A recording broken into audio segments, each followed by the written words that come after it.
মা মা এই দাদুর বাড়ির সামনে না একটা গরু দাঁড়িয়ে আছে, আমাকে চাপিয়ে দাও। আচ্ছা চলো চাপিয়ে দিই। এই গরু চল চল। ও মা, গরু তো চলছে না। আরশি, এটা তো সত্যিকারের নয়। হ্যাঁ, আমি তো সত্যি ভেবেছিলাম। যা, আমি উল্লু হয়ে গেলাম। ভুতুড়ে পার্কে একা একা এসে আমি ফেসে গেছি। এখানে হাতির মতো কি একটা দাঁড়িয়ে আছে। ও মা, এবার আবার কি হয়ে গেল গন্ডার? এগুলো একসঙ্গে কত বড় সব ভূত। এখন আমাকে জিরাফের পিঠে তুলে নিয়েছে, এবার কি করে নামি আমি? আম পাতা জোড়া জোড়া, মারবো চাবুক চড়বো ঘোড়া। ওরে বিবি সরে দাঁড়া, আসছে আমার পাগলা ঘোড়া। পাগলা ঘোড়া খেপেছে, বন্দুক ছুড়ে মেরেছে। All right, very good. মেম খাই চা বিস্কুট, মেমের মাথায় পাকা চুল, মেম দেখতে বিউটিফুল।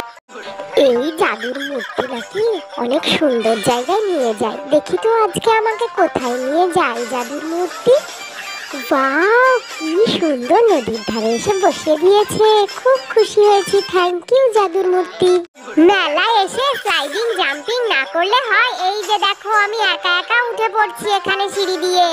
কি সুন্দর উঠে পড়েছি। তোমরা কি কেউ পারবে? আর কেউ কি উঠেছো এখানে? কমেন্ট করে জানাও। এই যে এবার স্লাইডিং করবো, দেখো এই যে নেমে